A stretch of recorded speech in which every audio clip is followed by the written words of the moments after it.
Hello YouTube family, welcome to Sugan's home. இன்றைக்கி ஒரு 10 இன்ட்ரெஸ்டிங்கான டிப்ஸ். இந்த டிப்ஸு பணத்தையும் மிச்சம் பண்ணும், உங்கள் நேரத்தை எக்கச்சக்கமாக மிச்சம் பண்ணி கொடுக்குங்க. வீடியோவை ஸ்கிப் பண்ணாமல் பாருங்கள், அப்போ தான் எந்த கன்ஃபியூஷனும் இல்லாமல் உங்களுக்கு ஈஸியாக எல்லாமே யூஸ்ஃபுல்லாக இருக்குங்க.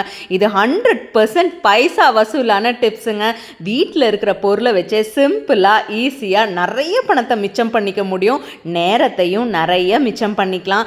ஒரு சின்ன சின்ன விஷயங்கள் தெரிஞ்சாலே போதுங்க, நம்ம அதிகமாக பணம் ஸ்பெண்ட் பண்ணாமல், டைம் ஸ்பெண்ட் பண்ணாமல், உடம்பு கஷ்டப்படுத்திக்காமல் வீட்டில் இருக்கிற பொருளை வச்சு எக்கச்சக்கமான வேலையை பண்ணிக்கலாம். இந்த 10 டிப்ஸுமே நம்ம டெய்லி ரொட்டீனில் தேவைப்படக்கூடிய டிப்ஸ் தான். அதிக கெமிக்கல் இல்லாமல் வீட்டில் இருக்கிற பொருளை வச்சே நம்ம ஈஸியாக எல்லா வேலையுமே முடிச்சுக்க முடியும். இதில் நமக்கு நிறைய நேரம் மிச்சமாகுங்க. இதில் நிறைய யூஸ்ஃபுல்லான விஷயங்கள் கூட இருக்குது. வாங்க வீடியோக்குள்ளே போயிடலாம். எப்போவுமே பூரி சுடும்போது அது உப்பி வராமல் இருக்கும், சாஃப்டாக இல்லாமல் இருக்கும். இந்த மாதிரி டிப்பை நீங்கள் ட்ரை பண்ணிங்கன்னா பூரி நல்லா உப்பி வரும், எண்ணெயும் அதிகமாக குடிக்காது. முதல்ல ஒரு பூரியை நான் போட்டு எடுத்திருக்கேன். பூரி பாருங்கள் எவ்வளோ சாஃப்டாக இருக்குன்னு. இதில் ஒரு சின்ன விஷயம் மட்டும் சேர்த்தா போதுங்க. உங்களுக்கு டிஃப்ரென்ஸ்க்காக ஃபஸ்ட்டு நான் ஒரு பூரியை தனியாக வறுத்து வைக்கிறேன். ஒரு டிஷ்யூ பேப்பரில் வச்சுருங்க. இது வீடியோக்காக தான் நான் டிஷ்யூ பேப்பர் யூஸ் பண்ணுறேன், இல்லைன்னா நீங்கள் ஸ்கிப் பண்ணிக்கலாம். ஒரே ஒரு சிட்டிகை நீங்கள் உப்பு போட்டு அந்த உப்பை எண்ணெயில் கலந்துவிட்டு அதுக்கப்புறம் பூரி சுட்டு பாருங்கள்.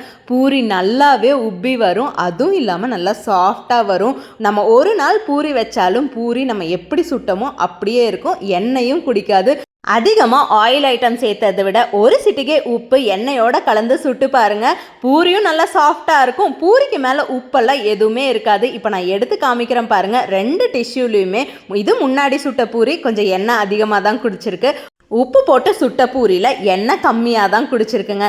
இந்த டிப்பை ஃபாலோ பண்ணுங்கள். இனிமேல் எண்ணெய் கம்மியாக யூஸ் பண்ணுங்கள், ஹெல்த்துக்கு ரொம்பவே நல்லது. டிப் நம்பர் 2க்கு போயிடலாமா? நம்ம பூரியோ இல்லை பப்படமோ எது இருந்தாலும் ஒரு தடவை தான் டீப் ஃப்ரை பண்ணணும். அதுக்கப்புறம் அந்த எண்ணெயை இந்த மாதிரி ஃபில்டர் பண்ணி யூஸ் பண்ணுங்கள். ஒரு தடவை டீப் ஃப்ரை பண்ண எண்ணெயை அடுத்த தடவை யூஸ் பண்ணாதீங்க. எல்லாமே தாளிப்புக்கு, சாம்பாருக்குன்னு அந்த எண்ணெயை முடிச்சு விட்டுறணும். இப்போது எண்ணெய் கம்ப்ளீட்டாக ஆறுனதுக்கப்புறம் தான் நம்ம இந்த ஃபில்டரே பண்ணணும். சூடாக இருக்கும்போது ஃபில்டர் பண்ணாதீங்க, ஏன்னா எண்ணெய் சீக்கிரம் கெட்டு போகிற தன்மை இருக்குது. 3-4 தடவை டீப் ஃப்ரை பண்ணிவிட்டு அதுக்கப்புறம் அந்த எண்ணெயெல்லாம் யூஸ் பண்ணவே கூடாது. ஒரு தடவை ஃப்ரை பண்ணதை அதை இந்த மாதிரி ஃபில்டர் பண்ணிவிட்டு யூஸ் பண்ணிங்கன்னா ஹெல்த்துக்கும் நல்லது. எங்கள் அம்மா அப்பாலாம் இப்படி தாங்க பண்ணாங்க. வீட்டில் பஞ்சு இல்லைன்னா ஒரு சுத்தமான துணியை வச்சு கூட ஃபில்டர் பண்ணி யூஸ் பண்ணலாம். நான் இப்படி தான் யூஸ் பண்ணுவேன், ஏன்னா எண்ணெய் நான் செக்கில் போய் ஆட்டிட்டு வந்த சுத்தமான எண்ணெய்ங்க. அது ஒரு தடவை நம்ம டீப் ஃப்ரை பண்ணிவிட்டு தூக்கி போட முடியாதுல்ல, அதனால நான் செகண்ட் டைமும் தாளிப்புக்கு, உப்புமா கிளறதுக்கு இந்த மாதிரி இந்த எண்ணெயை முடிச்சிடுவேன். டஸ்ட் எல்லாம் அந்த காட்டன்லேயே கலெக்ட் ஆகிடும். இப்போ நம்ம ரீயூஸ் பண்ணுறதுக்கு ஆயில் ரெடி ஆகிடுச்சு. இப்போ இந்த பஞ்சில் கலெக்ட் ஆன டஸ்ட்டை தூக்கி போட்டுட்டு நம்ம ஆயிலை ரீயூஸ் பண்ணிக்கலாம். உங்கள் வீட்டிலலாம் இந்த மாதிரி ஆயிலை ரீயூஸ் பண்ணுவீங்களான்னு மறக்காமல் கமெண்ட்டில் சொல்லுங்கள். நான் ஒரு தடவை ஃப்ரை பண்ண ஆயிலை தாளிப்புக்கெல்லாம் சேர்த்து முடிச்சிருவேன். டிப் நம்பர் 3க்கு போகலாமா? எப்போவுமே குக்கர்கிட்ட கொஞ்சம் உஷாராகவே இருக்கணும். நம்ம சாப்பாடு, பருப்பு எல்லாம் வடிப்போம் இல்லை, இந்த விசில் கிட்ட எல்லாமே லாக் ஆகிடுங்க. இதனால் பர்ஸ்ட் ஆகிற கூட சான்ஸ் இருக்குது. நம்ம ஒரு நூலும் ஊசியும் இருந்தால் போதும், எல்லா பிளாக்கேஜும் எடுத்து விட முடியும். ஊசியை நம்ம அந்த ஹோல்குள்ளே விட்டு விட்டு எடுத்தாலே போதும், அந்த இடத்துல அடைப்பு ஏதாவது இருந்ததுன்னா அது ஈஸியாக வந்துருங்க. இந்த டிப்பை கண்டிப்பாக லேடிஸ் ஃபாலோ பண்ணுங்கள். குக்கர்கிட்டேருந்து நமக்கு எந்த பயமுமே இருக்காது. என்ன தான் நம்ம வாஷ் பண்ணாலும் அதில் டஸ்ட் இருக்க தான் செய்யும். இந்த டிப்பை ஃபாலோ பண்ணுங்கள், ரொம்ப சிம்பிள் அண்ட் ஈஸி தான். இப்போல்லாம் கிச்சன் டவல்ஸ் துவைக்கிறது தான் ரொம்ப டஃப்பான விஷயம். இப்படி நீங்கள் பண்ணிங்கன்னா வேலை ரொம்ப ஈஸியாக முடிஞ்சிடும். ஒரே ஒரு ஸ்பூன் சோப் பவுடர், ஒரே ஒரு ஸ்பூன் சமையல் சோடா, நல்லா கொதிக்கிற தண்ணியை இந்த பவுடரில் போட்டுட்டு நம்ம கறித்துணி எல்லாத்தையுமே அதில் போட்டுருங்க. நான் கிச்சன் துடைக்கிற துணியை கறித்துணின்னு தான் சொல்லுவேன். இது எல்லாத்தையுமே ஒன்றா போட்டுட்டு கை வச்சிடாதீங்க, கை நல்லா துணியை தண்ணியில் போடும்போது நல்லா பிரித்து போடுங்க. எவ்வளோ அழுக்கான துணியாக இருந்தாலும் சரிங்க, ரொம்ப சுலபமாக ஒரு 10 நிமிஷத்தில் கஷ்டப்படாமல் துணியை எல்லாம் வைட் பண்ணிடலாம். காசு கொடுத்து நீங்கள் வெளியில் கிச்சன் டவல்ஸ் எல்லாம் வாங்கவே வேண்டியது இல்லைங்க. நம்ம இதையே ரீயூஸ் பண்ணிக்கலாம். 10 நிமிஷத்தில் பாருங்கள், அந்த எண்ணெய் அழுக்கு எல்லாமே பிரிஞ்சு வந்துடும். இப்போ நார்மலாக நம்ம கையில் கசக்கி வெயிலில் போட்டு எடுத்து வச்சாலே இன்ஸ்டண்ட்டாக நமக்கு ஒரு ஃப்ரெஷ்னஸான ஒரு கிச்சன் டவல் கிடச்சிருங்க. நம்ம அடிக்கடி காஸ்ட் அதிகம் அதிகமாக கொடுத்து வெளியிலேயே வாங்க வேண்டியதில்லை. இந்த சிம்பிள் அண்ட் ஈஸி டிப்ஸை மட்டும் நீங்கள் ஃபாலோ பண்ணிங்கன்னா போதும். 2 தடவை தண்ணியில் அலாசினீங்கனாலே போதுங்க, சூப்பரான உங்களுக்கு ஒரு துணி ரெடி ஆகிடுச்சு. இதை நல்லா வெயிலில் போட்டு எடுத்து வச்சுருங்க. மறுபடியும் ரீயூஸ் பண்ணாலும் அது க்ளீன் அண்ட் ஹைஜீனிக்காக இருக்கும். அடுத்த டிப்புக்கு போயிடலாமா? எப்போவுமே காசு அதிகமாக கொடுத்து நம்ம வெளியில் ஸ்ப்ரே லிக்விட்ஸ் எல்லாம் வாங்கவே வேண்டியது இல்லைங்க. வீட்லேயே வெறும் ₹1 இருந்தால் போதும், நம்ம லிக்விடை ரெடி பண்ணிடலாம். 1 டம்ளர் அளவு தண்ணி எடுத்துக்கோங்க. 1/4 டம்ளர் வினிகர் எடுத்திருக்கேன். வினிகரை நீங்கள் சேர்த்தும் போது அழுக்கு கரை, பிசுப்பு எது இருந்தாலும் ஈஸியாக வந்துடும். இது கூட நான் ஒரே ₹1 ஷாம்பு பேக்கெட் மட்டும்தாங்க போடுறேன். ரொம்ப எக்ஸ்பென்சிவான லிக்விடெல்லாம் வாங்கி கையில் கெமிக்கல் எல்லாம் யூஸ் பண்ணி நம்ம தோலெல்லாம் ஊறியதை விட நீங்கள் வீட்டில் ஒரு ஸ்ப்ரே பாட்டிலில் இந்த மாதிரி யூஸ் பண்ணிங்கன்னா நமக்கு காஸ்ட் சேவிங்காகவும் இருக்கும். அடிக்கடி நமக்கு க்ளீன் பண்ணுற பிரச்சனையாகவும் இருக்காது. நல்லா குலுக்கிட்டு கேஸு கண்ணாடின்னு எதை வேணால் க்ளீன் பண்ணிக்கலாங்க. நான் இப்படி சும்மா அடித்து காமிக்கிறேன் பாருங்கள். துடைக்கும் போதே உங்களுக்கு டிஃப்ரென்ஸ் தெரியும். எந்த விதமான கவிச்சி ஸ்மெல்லுமே இருக்காது. இன்ஸ்டண்ட்டாக உங்கள் வீடு எப்போவுமே ஃப்ரெஷ்ஷாக இருக்கும். இந்த லிக்விடை நீங்கள் 5 days ஒன்ஸ் மாற்றிடணும். நம்ம வினிகர் சேர்த்திருக்கிறனால 5 நாள் வரைக்கும் இந்த லிக்விட் தாங்கும். இந்த கண்ணாடி பாருங்கள், பிசுன்னு இருக்குல்ல, நான் கண்ணாடியே தொடச்சி காமிக்கிறேன். நல்லா ஸ்ப்ரே பண்ணி விட்டு ஒரு சுத்தமான துணியை வச்சு தொடச்சி பாருங்கள். இன்ஸ்டண்ட்டாக உங்களுக்கு ஒரு பளபளப்பு கிடைக்கும். இந்த சின்ன டிப்ஸ் அண்ட் ட்ரிக்ஸ் உங்களுக்கு பிடிச்சா மறக்காமல் லைக், ஷேர் அண்ட் சப்ஸ்கிரைப் பண்ணுங்கள். இந்த மாதிரி மோர் இன்ட்ரெஸ்டிங் வீடியோஸ்க்கு நம்ம சேனலில் ஃபாலோ பண்ணிக்கோங்க. தொடச்சதுக்கப்புறம் பாருங்கள், ஒவ்வொன்றோட கண்ணாடி சும்மா பளன்னு பளிச்சுன்னு ஆகிடும். மறக்காமல் இந்த வீடியோவை உங்கள் ஃப்ரெண்ட்ஸுக்கு ஷேர் பண்ணிங்கன்னா அவங்களுக்கும் இந்த டிப் யூஸ்ஃபுல்லாக இருக்கும். வீடே பளன்னு ₹1 பளிச்சுன்னு பண்ணிடலாம். இந்த மிஷினை நான் யூஸ் பண்ணி கிட்டத்தட்ட 6 மாதத்துக்கு மேலே ஆயிடுச்சுங்க. இதுக்கு ஒரு கவர் வாங்கணும் அப்படின்னு நினச்சிட்டே இருந்தேன். கவர் நியர்லி ₹400 மேலே சொன்னாங்க. எதுக்கு வேஸ்ட்டாக தூக்கி போடுற ஒரு கட்டப்பை இருந்தால் போதும், ஈஸியாகவே கவர் தைச்சிடலாம். நம்ம மெஷர்மெண்ட் மட்டும் கரெக்டாக எடுத்தால் போதுங்க. கைப்பிடியிலேருந்து ஒரு அரை அடி மட்டும் நல்லா கரெக்டாக ஸ்ட்ரெயிட்டாக கட் பண்ணுங்கள். கோணல் மாணலாக இருந்தால் நம்ம உட்கார வைக்கும்போது கேப் அங்கே இங்கே ஆடிடும். இப்போ 2ஆக நம்ம பிரித்து கட் பண்ணியாச்சு. இப்போது 2 சைட்லேயும் கொஞ்சமாக கட் பண்ணிக்கோங்க. இப்படி நீங்கள் பண்ணாதான் அந்த கேப் அப்படியே அந்த மிஷினுக்கு மேலே அப்படியே உட்காந்துக்குங்க. 2 சைட்லேயுமே ஈக்குவலாக கட் பண்ணிவிட்டு அதே மாதிரி மடித்து ஒரு சின்ன விஷயம் மட்டும் நீங்கள் பண்ணாலே போதும். 400 500ன்னு கொடுத்து நீங்கள் ஒரு கேப் கவர் வாங்கவே வேண்டியதில்லைங்க.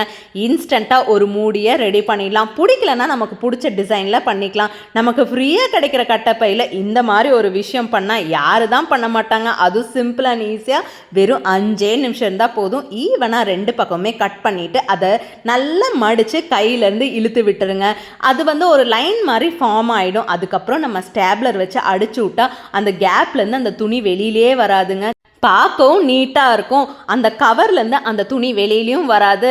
நல்லா மூடி கிச்சன் அப்படியே நின்றுக்குங்க. கரெக்டான ஒரு மெஷர்மெண்ட், நமக்கு ஃப்ரீயாக கிடைக்கிற கட்டப்பை இருந்தால் போதும், ஈஸியாக ஒரு கவர் தைச்சு போட்டுடலாம்.